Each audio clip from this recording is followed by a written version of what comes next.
전능하신 아버지 하나님 천지의 창조주를 믿습니다. 나는 그의 유일하신 아들 우리 주 예수 그리스도를 믿습니다. 그는 성령으로 잉태되어 동정녀 마리아에게서 나시고 본디오 빌라도에게 고난을 받아 십자가에 못 박혀 죽으시고 장사된 지 사흘 만에 죽은 자 가운데서 다시 살아났으며 하늘에 오르시어 전능하신 아버지 하나님 우편에 앉아 계시다가 거기로부터 살아있는 자와 죽은 자를 심판하러 오십니다.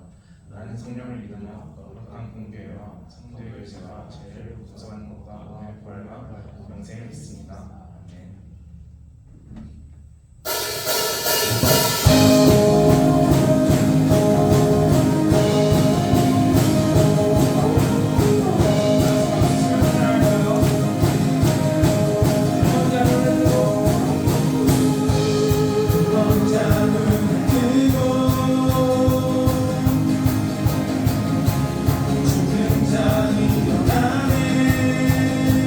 주 이름 외쳐서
은혜가 충만하신 아버지 하느님, 오늘도 주님의 은혜 가운데 로아 청년부를 시작하게 하심에 감사합니다. 작고 평범해 보이는 일상 속에서도 주님의 손길이 늘 함께 하셨음을 믿습니다. 기쁠 때나 슬플 때나 변함없이 저희를 지켜주시고 인도해 주셔서 감사합니다. 때로는 저희가 받은 은혜를 당연히 여기고 감사보다는 불평을 더 쉽게 했음을 회개합니다. 이제는 작은 것에도 감사하는 마음을 주시고 모든 상황 속에서 주님의 선하심을 믿고 고백하게 해주세요.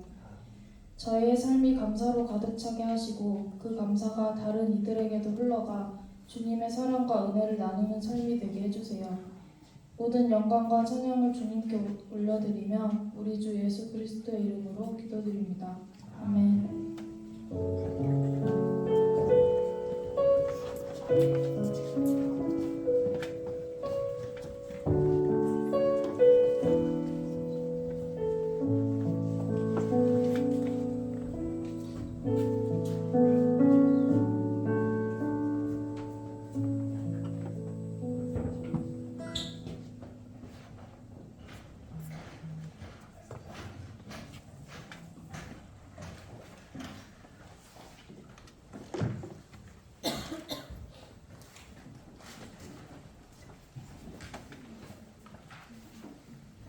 네, 오늘 말씀 누가복음 24장 13절에서 17절 말씀입니다. 제가 읽겠습니다.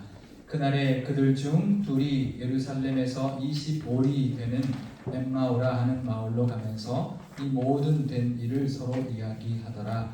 그들이 서로 이야기하며 문의할 때에 예수께서 가까이 이르러 그들과 동행하시나 그들의 눈이 가리워져서 그인 줄 알아보지 못하거늘 예수께서 이르시되 너희가 길 가면서 서로 주고받고 하는 이야기가 무엇이냐 하시니 두 사람이 슬픈 빛을 띠고 머물러 서더라. 네, 오늘 부활주일입니다. 우리 옆 사람 인사하실까요? 예수님 부활하셨습니다. 예수님 부활하셨습니다. 네. 어제까지가 사순절, 그죠? 오늘부터 부활절기가 시작됩니다. 우리가 사순절을 많이 알아요. 사순절은 예수님의 고난과 십자가를 묵상하는 40일간의 절기 사순절이잖아요, 그죠?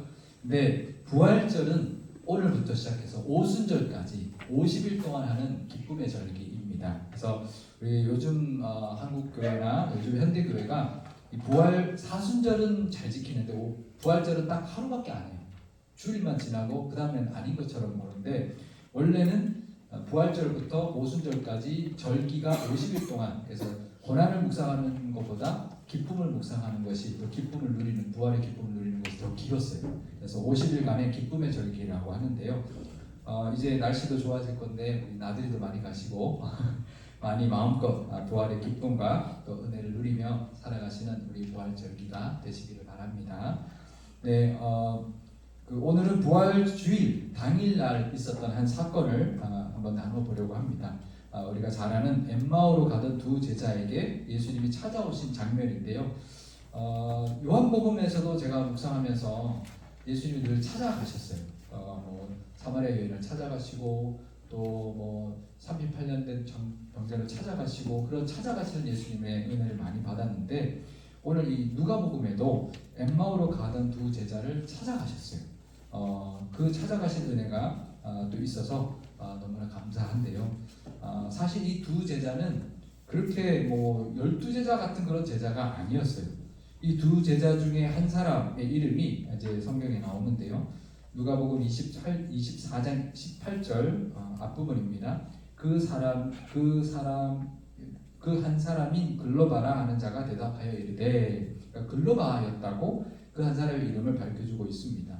그 이름을 밝힌다는 건 무슨 뜻이냐면 지금 이 누가복음을 읽고 있는 사람, 누가복음을 읽는 그 초대교회 사람들이 다 아는 사람이었기 때문에 가능성이 높습니다. 또 이 글로바의 이름은 요한복음에도 나오기 때문인데요. 요한복음 19장 25절 말씀입니다. 예수의 십자가 곁에는 그의 어머니와 이모와 글로바의 아내 마리아와 막달라 마리아가 섰는지라. 그러니까 예수님 십자가에 달리실 때 그 아래 4명의 여인이 있었는데 4명의 여인의 이름이 나와요. 예수님의 어머니 마리아죠. 또 예수님의 이모가 있어요. 이모가 누구냐면 요한과 야고보의 어머니예요. 그 어머니가 이모예요. 그래서 이제 복음서에 보면 요한과 야곱의 어머니가 예수님께 와서 우리 아들을 이제 좌편에 우편에 앉혀달라고 이제 일종의 청탁하러 오는 장면이 나오거든요. 이모였어요, 이모. 예수님의 이모, 그러니까 마리아의 동생. 이제 그래서 이제 이 인척 관계이기 때문에 그러니까 요한과 야고보는 예수님과 사촌지간, 이종 사촌지간인 거죠. 근데 그 이모의 이름이 이제 다른 복음서에 보면 살로메였다라고 나옵니다. 그 다음에는 글로바의 아내 마리아가 나오고 우리가 잘 아는 막달라 마리아가 나옵니다. 그러니까 4명의 여인 중에 3명이 마리아예요, 그죠? 그중 마리아 중 하나가 그냥 마리아니까 글로바의 아내 마리아였다라고 말하는 건데 그 말은 뭘까요? 글로바를 다 아는 거죠. 그 글로바의 아내 마리아가 그 십자가 아래 있었다 이렇게 밝혀주고 있는 거죠. 그러니까 요한복음에서도 이렇게 글로바라는 말을 이제 이름을 밝히는 것은 초대교인이면 누구나 다 알만한 인물이었다라는 거죠. 이 장면 십자가 아래 있었던 그 여인들의 그 장면이 마태복음에도 기록해주고 있는데요. 마태복음 27장 56절입니다. 그 중에는 막달라 마리아와 또 야고보와 요셉의 어머니 마리아와 또 세베대의 아들들의 어머니도 있더라. 그러니까 예수님 어머니 마리아를 빼고 3명의 여인을 그대로 똑같이 말해주고 있는데 막달라 마리아는 똑같죠. 근데 야고보와 요셉의 어머니 마리아라고 합니다. 그러니까 예수님의 제자 중에 야고보가 둘이 있었거든요. 그래서 큰 야고보, 작은 야고보라고 했는데 첫 번째 큰 야고보는 요한의 형제 야고보예요. 근데 그 이제 세베대의 아들들입니다. 그래서 그 어머니가 있고 그 다음에 이제 살로메고요. 그 다음에 또 다른 마리아, 이제 또 한 여인이 마리아인데 아까 요한복음에서는 그 글로바의 아내였다고 말하고 여기서는 야고보의 요셉의 어머니라고 말합니다. 그러니까 작은 야고보의 어머니고 또 요셉 12제자가 아닌 요셉의 어머니라고 이제 말을 하는 거죠. 그것도 이제 초대교회 사람들이면 이제 야곱과 요셉의 어머니 그럼 다 알만한 거고 이제 12제자가 아니어도 이 요셉은 다 아는 이제 인물이었다라는 것을 알 수가 있죠. 그러니까 이 3명의 여인들이 이제 똑같이 있다면 동일 인물이라는 걸 알 수 있죠. 야고보와 요셉의 어머니 마리아가 바로 글로바의 아내 마리아다라는 것을 알 수가 있습니다. 그러니까 이 12마리아는 12제자 중에 하나. 네, 뭐 요셉은 아니지만 작은 야고보가 12제자였고 그의 어머니가 마리아였고 그의 남편이 이 글로바였다라는 거죠. 네, 그렇다면 지금 그 아내는 십자가 아래 가서 예수님의 그 죽으심을 애도하고 있잖아요, 그죠? 근데 남편은 고향으로 돌아가고 있는 거예요. 안식이 지나자마자 예수님이 죽으시고 안식이 지나자마자 새벽에 부활하셨는데 그날 안식이 지나자마자 그냥 고향으로 돌아가고 있는 상황인 겁니다. 그러니까 아들 둘, 아내도 아직 예루살렘에 남아 있는데 자기는 그냥 혼자 친구와 함께 그냥 둘이서 그냥 돌아가고 있는 상황인 거죠. 그러니까 이 사람의 믿음이 어땠을까요? 아들이나 이 아내보다 좀 부족한 거죠. 에이, 뭐 예수님도 돌아가셨는데 그냥 집에나 가자. 그러고 이제 가고 있었던 거죠. 근데 그 두 사람에게 예수님이 찾아가셨다라는 거예요. 근데 사실 지금 그 시점이 예수님 부활하시고 바로 그날이거든요. 당일이거든요. 그러니까 새벽에 막달라 마리아에게 나타나시고 또 무덤에 갔던 여인들에게 나타나시고 베드로에게 나타나시고 아직 12제자들한테 다른 12제자들한테는 나타나지 않은 시점이에요. 근데 그 사람들에게 찾아가신 거예요. 그 사람 12제자보다 먼저 보이신 거예요. 사실 그만큼 비중 있는 사람이 아니거든요. 근데 예수님이 찾아가셨어요. 그래서 제가 이번에 우리가 엠마오로 가는 두 제자 뭐 이야기를 많이 듣고 많이 알고 있지만 이번에 예수님이 이렇게 찾아갈 만한 사람인가? 왜 그러셨을까? 이제 그런 의문이 들었어요. 그래서 이 사람들이 뭐 부활하신 예수를 간절히 만나기를 원했던 것도 아니고 뭐 예루살렘에서 뭐 기다리고 있던 간절한 마음이 있던 것도 아닌데 예수님이 찾아가 주셨어요. 왜 그러셨을까? 근데 이분이 이제 말하는 거, 예수님하고 대화하는 걸 보면 예수님을 메시아라고 부르지 않습니다. 그냥 선지자라고 부르고 있거든요. 누가복음 24장 19절과 21절 앞부분입니다. 예수님이 이제 무슨 일이냐 그러니까 이르시되 무슨 일이냐 이르되 나사렛 예수의 일이니 그는 하나님과 모든 백성 앞에서 말과 일에 능하신 선지자이거늘 우리는 이 사람이 이스라엘을 속량할 자라고 바란노라 이렇게 말합니다. 그러니까 선지자라고 생각한 거죠. 능력 있는 선지자 정도로만 생각한 거죠. 근데 자기들의 기대는 이제 이스라엘 속량할 자라고 이야기하는데 이게 죄에서 속량이 아니고요. 로마로부터 해방시켜줄 그런 선지자라고 생각을 했는데 그냥 십자가에서 죽고 말았다는 거죠. 이제 그 표현인 건데요. 그러니까 예수님이 그 다음에 뭐라고 하셨냐면 이 메시아에 관한 말씀을 자세하게 가르쳐 주십니다. 누가복음 24장 25절에서 27절 말씀입니다. 이르시되 미련하고 선지자들이 말하는 모든 것을 마음에 더디 믿는 자들이여 그리스도가 이런 고난을 받고 자기의 영광에 들어가야 할 것이 아니냐 하시고 이에 모세와 모든 선지자의 글로 시작하여 모든 성경에 쓴 바 자기에 관한 것을 자세히 설명하시니라. 그러니까 예수님도 그랬잖아요. 이 미련하고 더디 믿는 사람들아. 그러니까 사실 그렇게 믿음이 좋은 사람도 아니고 그렇게 찾아갈 만큼 예수님이 정말 부활하시자마자 찾아갈 만한 그런 사람들이 아니었어요. 그것도 단 두 사람. 12제자들보다 먼저. 왜 그러셨을까? 한술 더 뜨면은요. 이 두 사람은 출발할 때 그날이 이제 부활하신 날인데 그날 새벽에 여인들이 무덤에 갔다가 예수님의 시체가 사라졌다는 말을 들었대요. 그리고 그 여인들이 천사들을 만났는데 그 천사들이 예수님이 다시 살아났다는 말도 들었대요. 누가복음 24장 22절에서 23절 말씀입니다. 또한 우리 중에 어떤 여자들이 우리로 놀라게 하였으니 이는 그들이 새벽에 무덤에 갔다가 그의 시체는 보지 못하고 와서 그가 살아나셨다 하는 천사들의 나타남을 보았다 함이라. 다 듣고 다 소문도 다 듣고 그랬대. 천사가 예수님 살아나셨다 그랬대. 근데도 그냥 집에 가고 있는 거예요. 왜 그럴까요? 그러니까 저 같으면 궁금해서라도 좀 한 며칠 더 있다 갈 것 같아. 그죠? 그러니까 이 사람은 지금 믿음이 예수님 돌아가셨는데 무슨 말도 안 되는 소리야.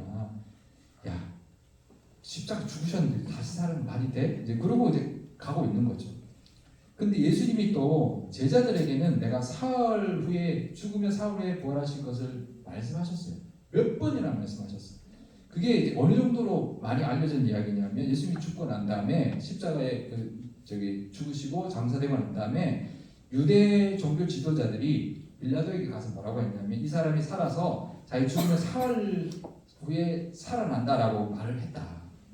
그러니까 이게 또 훔쳐가가지고 뭐 살아났다 그러면 안 되니까 그 무덤을 지켜달라 이렇게 말할 정도로 공공연하게 다 알려진 이야기입니다. 근데 제자잖아요. 제자의 아버지잖아요. 근데도 예수님이 하신 말 전혀 살아나셨어? 예수님 말씀하신 게 진짜인가? 이런 궁금함도 없는 거죠. 그냥 이 사람은 예수님은 그냥 사람 선지자예요. 사람 선지자. 하나님의 아들 메시아가 아닌 거죠. 예수님이 하신 말도 기억 못하고 천사들이 부활했다고 하는 말도 믿지 못하던 사람입니다. 그러니까 절대로 12제자들보다 먼저 찾아갈 만한 사람이 아니었어요. 그러니까 예수님이 그 사람을 찾아간 거는 뭘까요? 자격이 있어서 찾아간 게 아니고요. 그럴 만해서 찾아간 게 아니라는 거죠. 그럼 왜 가셨을까요? 다른 말로 설명이 안 돼요. 그냥 은혜로 그 사람에게 아주 특별한 은혜로 찾아가신 거예요. 그리고 믿지 못하니까 성경을 다 가르쳐 주시고 완전 개인 교수로 다 해주신 거죠. 근데 이 은혜가요, 이 사람 어리석다, 어떻게 그러냐, 그것도 못 믿냐, 뭐 그렇게 해서 그냥 가냐 그러지만 사실 이 은혜가 우리에게 있습니다. 사실 우리가 얼마나 잘났다고 나 같은 사람을 하나님이 찾아와 주셨잖아요. 예수를 믿게 하셨고 구원해 주셨습니다. 그러니까 이 엠마오로 가던 두 제자가 누린 그 은혜를 우리가 사실은 누리고 있는 것입니다. 내가 대단한 사람이어서 하나님 찾아와 주신 게 아닙니다. 오직 은혜로 우리를 찾아와 주셨고 또 말씀해 주셨고 지금도 인도해 주고 계시는 것입니다. 부활하신 예수님 지금도 우리와 동행해 주시고 말씀하시고 우리와 함께 해 주십니다. 내가 잘나서가 아니고 내가 그럴만해서가 절대로 아닙니다. 이 엠마오로 가던 두 제자가 누렸던 은혜를 지금 우리도 누리고 있음을 우리가 기억해야 합니다. 그걸 감사하실 수 있기를 바랍니다. 그런데 이 사람이 그래도 예수님을 가까이에서 보던 사람이에요. 그죠? 자기 아들이 12제자 중에 아들 중에 하나가 12제자고 또 아내는 십자가 아래까지 갔던 4명의 여인 중에 하나였으니까 자기도 늘 가까이에서 보던 사람이었을 겁니다. 근데 부활하신 예수님이 바로 코앞에 있는데 못 알아봐요. 누가복음 24장 16절 말씀입니다. 그들의 눈이 가리어서 그인 줄 알아보지 못했다. 그 이유가 뭐라고요? 눈이 가려서 못 알아봤다는 거예요. 그러니까 이 말은 부활하신 예수님이 너무 달라지셔가지고 그전과 너무 달라서 못 알아봤다 아니에요. 눈이 가려서 못 알아봤다는 거예요. 그러니까 이게 우리 눈이라는 게요. 이게 사실 믿을 게 못해요. 백문이 일효불견 그죠?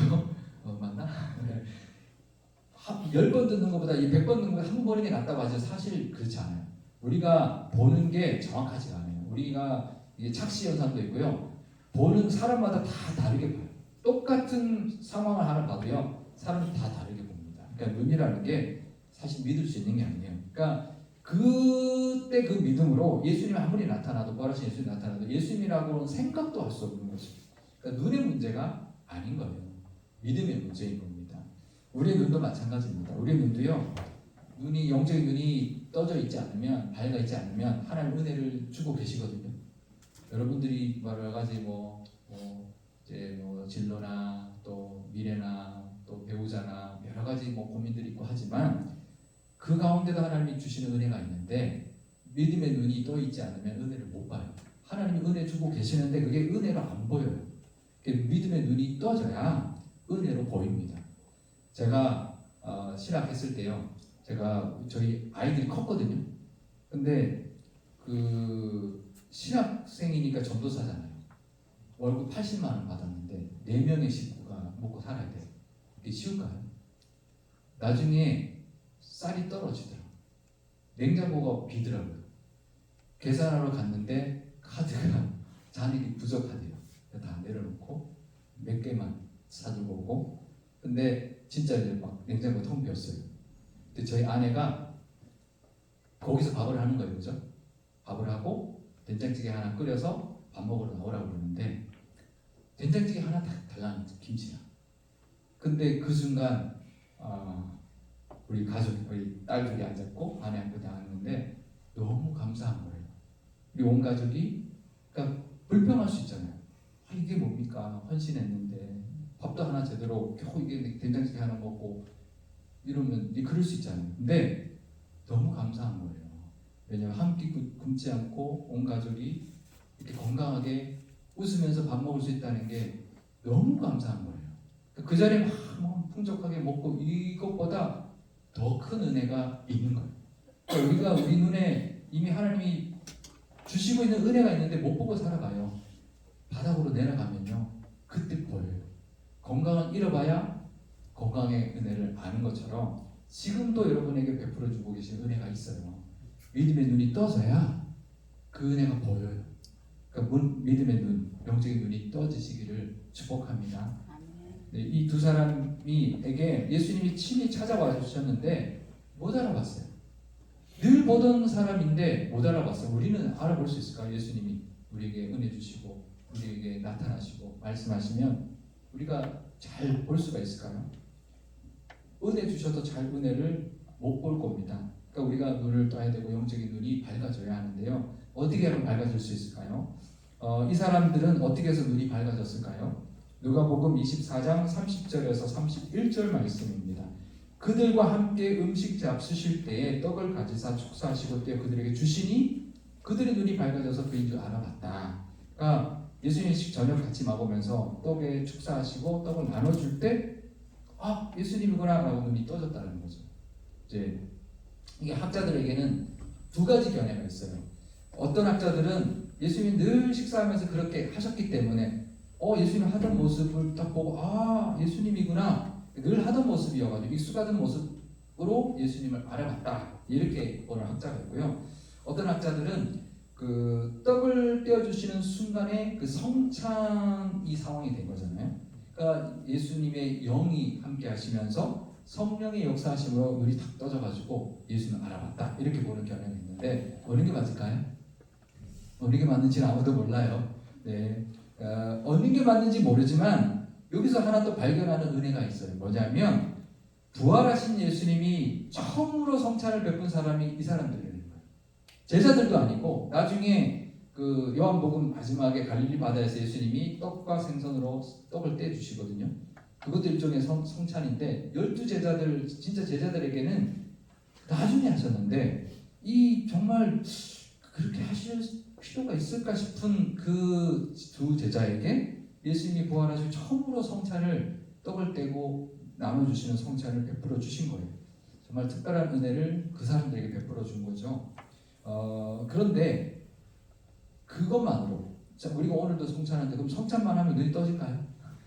성찬한다고 다 눈이 떠지지 않겠죠. 그죠? 사람마다 다르겠죠. 선행돼야 될 것이 있습니다. 이 사람들이 성찬했다고 눈이 떠진 게 아니라 그 전에 은혜가 있었기 때문에 그때 눈이 떠진 거예요. 이 두 사람의 말을 보면 알 수 있는데 그래서 예수님이다 그랬더니 예수님이 이제 사라졌어요. 그 다음에 두 사람이 하는 대화가 있는데요. 그들이 서로 말하되 길에서 우리에게 말씀하시고 우리에게 성경을 풀어주실 때 우리 속에서 마음이 뜨겁지 아니하더냐. 그러니까 말씀해 주실 때 막 뜨거움이 있었다는 거죠. 그 말씀을 듣고 말씀의 은혜가 있어야 합니다. 말씀의 은혜 없이는 눈이 떠지지 않아요. 말씀의 은혜가 먼저고 그 말씀에 마음이 뜨거워지는 것이 있어야 우리의 눈도 밝아질 수 있다는 거고요. 그 다음에는 예수님과 함께 했어요. 하루 종일 함께 했어요. 그리고 예수님이 이제 자기들이 숙소에 이렇게 숙소에 들어가려고 할 때 예수님 가려고 하니까 같이 자기들과 같이 유하 주시기를 청합니다. 그러니까 예수님과 함께 있기를 원하는 그 마음. 그러니까 같이 가고 숙소에도 묵고 같이 식사하고 이런 늘 주님과 동행하는 그 상황과 마음이 있었기 때문에 영적인 눈이 열리는 어떤 길이 이제 되었던 거죠. 이제 그럴 때 성령이 역사해 주기 시작하고 그럴 때 탁 눈이 떠지는 거예요. 그러니까 말씀을 통해서 마음이 뜨거워지고 예수님과 함께 늘 일상을 살아가고 우리의 삶의 자리에서 그분의 손길을 경험하면서 성령의 도우심을 구하고 성령의 도우심이 있을 때 우리의 영적인 눈이 떠지게 되고 이 엠마오로 가던 두 제자들처럼 눈이 밝아지는 은혜가 있을 것입니다. 우리가 부활절을 맞이해서 부활하신 예수님을 만나는 은혜가 있고 또 성령의 도우심으로 눈이 밝아지는 은혜와 복이 있으시기를 축복합니다. 근데요 엠마오로 가던 두 제자의 이야기는 여기서 끝나지 않아요. 보통은 우리는 여기서 끝나요. 하나님 찾아와 주셨어. 말씀에 뜨거움도 있었어. 그래서 눈이 밝아져서 은혜 받았어. 끝. 감사해. 근데 우리는 그럴 때가 많은데 이 두 제자는 거기서 끝나지 않아요. 누가복음 24장 33절에서 35절 말씀입니다. 곧 그때로 일어나 예루살렘에 돌아가 보니 11제자 및 그들과 함께한 자들이 모여 있어 말하기를 우리 주께서 과연 살아나시고 시몬에게 보이셨다 하는지라 두 사람도 길에서 된 일과 예수께서 떡을 떼심으로 자기들에게 알려주신 것을 말하더라. 그러니까 우리말로 우리식으로 표현하면 목도 숟가락 놓고 당장 일어나서 예루살렘을 갔다는 거예요. 25일이면 30몇 킬로거든요. 여기서 어디까지냐 한 용인까지 가는 거예요. 옛날에 걸어 다니잖아요. 저녁밥 먹다가 놓고 그 밤에 예루살렘으로 그 길이 먼 길을 왔다는 거예요. 그래서 와서 뭐 했나요? 제자들에게 우리가 예수님 만났다. 길에서 예수님 만났다. 떡을 떼주실 때 눈이 밝아져서 예수님을 알아보게 됐다. 라는 걸 전했다는 거예요. 그러니까 부활을 전하고 간증하는 사람이 됐죠. 그러니까 그동안의 사람과 이제 바뀌었어요.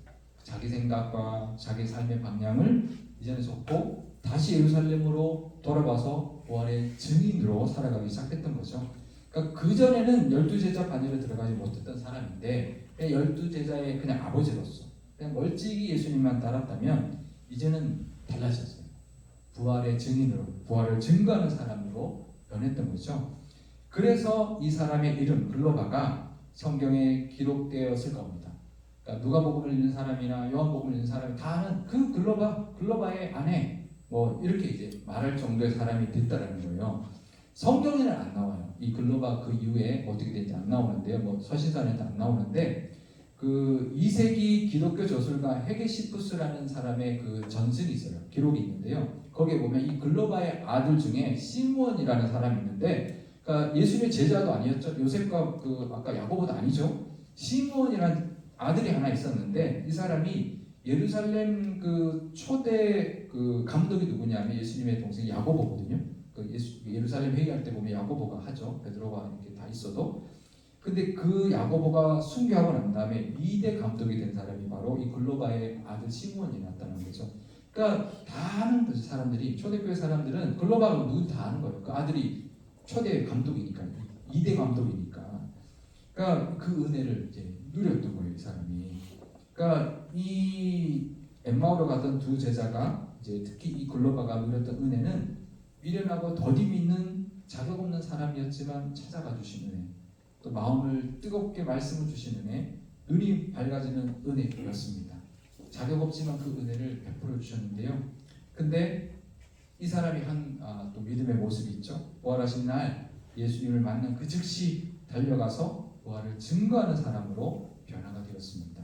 우리도 부활주일에 우리를 찾아오시는 예수님을 만나고 말씀으로 늘 마음이 뜨거워지고 눈이 밝아지는 은혜가 있으시기를 바랍니다. 그와 더불어서 부활을 증거하는 삶도 살아가시기를 바랍니다. 그럴 때 나와 또 나를 통해서 우리 앞으로 태어날 우리 가족들, 우리 이루어갈 우리 가족들에게 이제 글로바 때문에 그 가족들, 물론 뭐 예수님의 제자도 야고보가 그랬다면 모르지만 야고보 그 예수님의 제자로 이름도 안 나오는 이 시므온이라는 사람이 감독이 되었다면 이 글로바의 영향도 분명히 있었을 겁니다.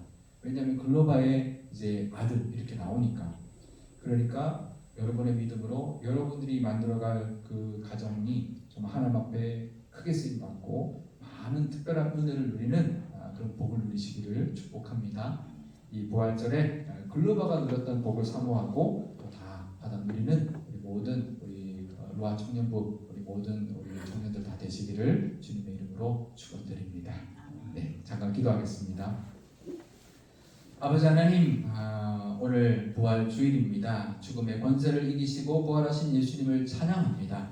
부활주일 이 예배를 기쁘게 흠양하여 주옵소서. 미련하고 마음에 더디 믿는 엠마오로 가던 두 제자가 바로 우리입니다. 자격 없고 믿음 없는 우리도 찾아와 주셨고 은혜 주셨으니 너무나 감사드립니다.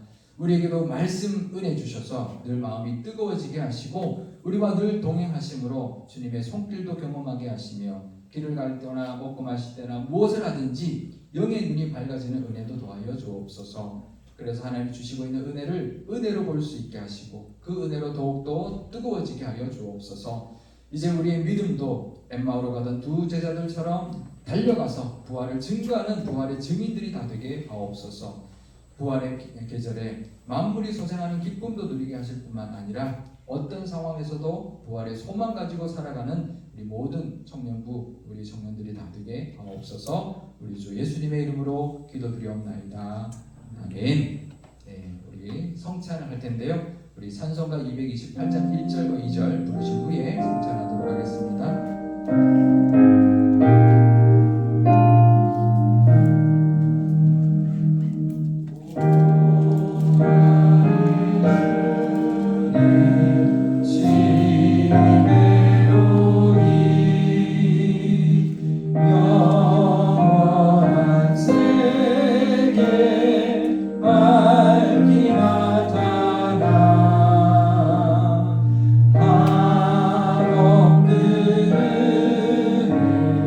그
성찬 예식을 거행하겠습니다. 사랑하는 교우 여러분, 이 성찬 예식은 예수 그리스도를 기념하여 주님이 다시 오실 때까지 그의 죽으심과 부활하심을 기념하는 예식입니다. 또한 이 성찬을 통하여 공동체가 한 떡과 한 포도주를 나누어 먹고 마심으로 주님 안에서 한 몸임을 고백하고 기억하는 시간입니다.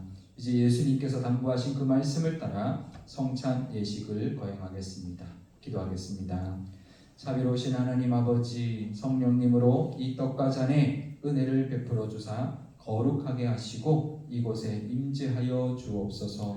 우리 주 예수님의 이름으로 기도드리옵나이다. 아멘. 네, 먼저 떡을 나누도록 하겠습니다.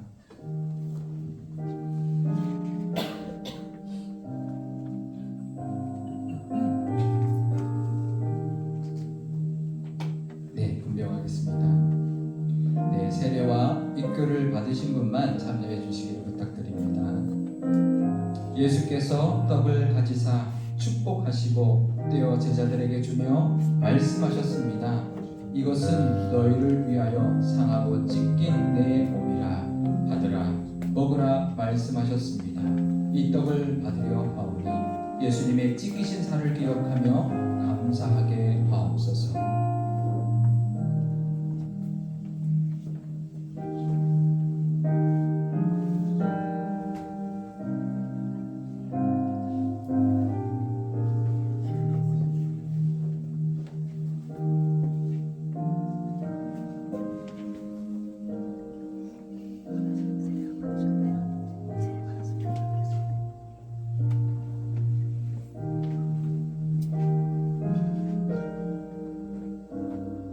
네, 다 받으셨죠?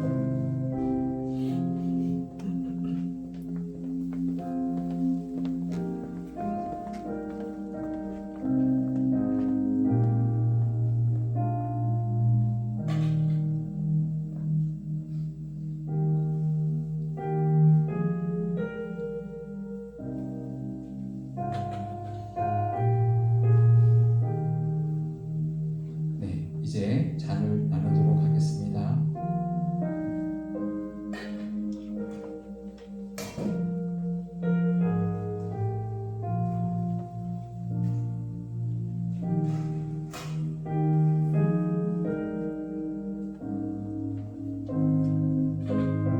네, 분잔하겠습니다.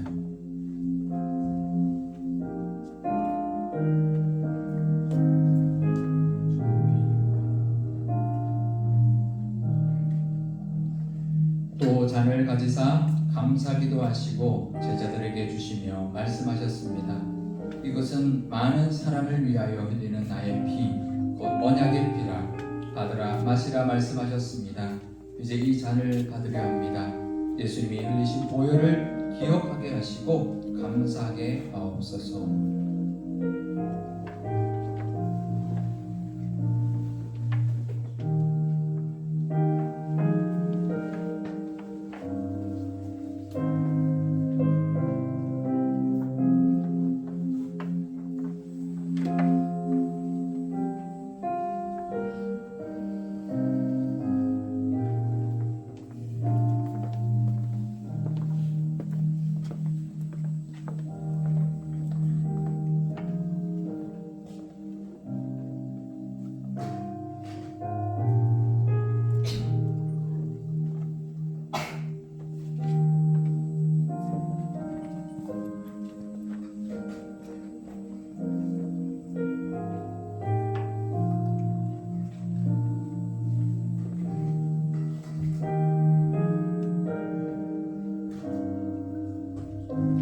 기도하겠습니다.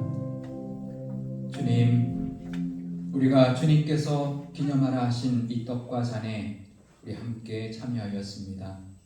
이 성찬 예식을 통하여 우리를 구원하시기 위해 고난받으시고 십자가에 못 박혀 죽으신 예수님의 그 크신 은혜 더욱 기억하며 감사하게 하옵소서.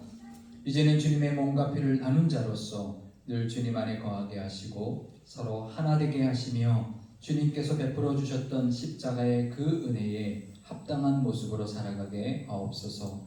우리 구주 예수 그리스도의 이름으로 기도드리옵나이다. 아멘. 네, 찬송가 228장 3절과 4절 말씀 찬송하겠습니다.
네, 다 같이 일어나셔서 기도하시겠습니다.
우리에게도 부활의 영광을 주시는 하나님 아버지, 우리의 모든 것은 하나님께로 다 온 것임을 고백하며 감사와 기쁨으로 이 예물을 올려드리오니 기쁘게 음양하여 주옵소서. 우리의 죄를 대속하기 위하여 십자가에 죽으셨지만 사흘 만에 부활하셔서 부활의 첫 열매가 되어주신 예수님께 감사드리는 부활절의 예물 되게 하옵소서. 또 이 예물이 쓰이는 곳에 대속의 은혜와 부활의 영광이 늘 가득하게 하옵소서. 우리 주 예수님의 이름으로 봉헌 기도드리옵나이다. 아멘. 지금은 우리 구주 예수 그리스도의 크신 은혜와 하나님 아버지의 무한하신 사랑과 성령님의 함께하심과 인도하심이 말씀의 은혜와 성령의 도우심으로 영의 눈이 밝아지고 기쁨으로 부활을 증거하며 살아가기를 원하는 삼일교회와 상일교회 우리 로아 청년부 모든 청년부 회원들 우리 성도들 머리 위에 그리고 이 나라와 이 민족 위에 지금으로부터 영원까지 함께 하시기를 간절히 축원하옵나이다. 아멘.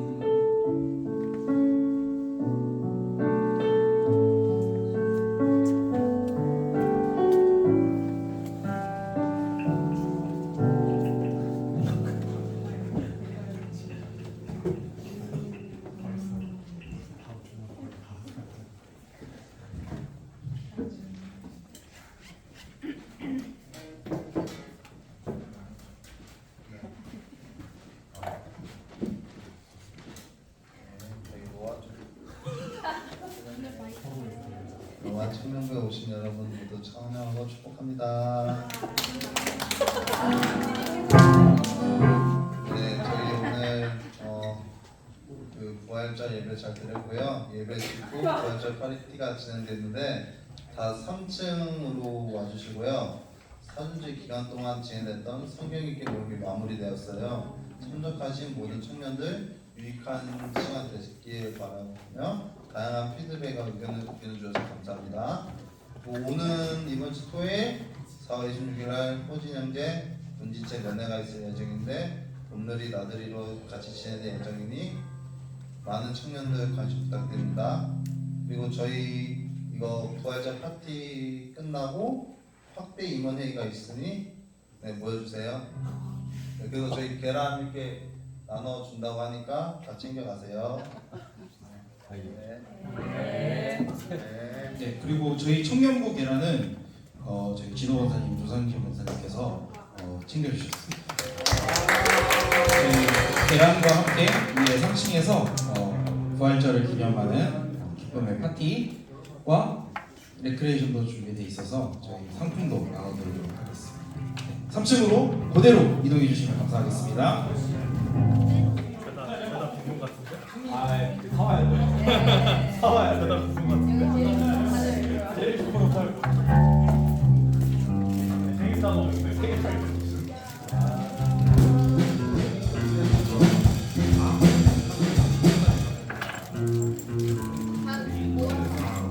모아서 앞으로 모함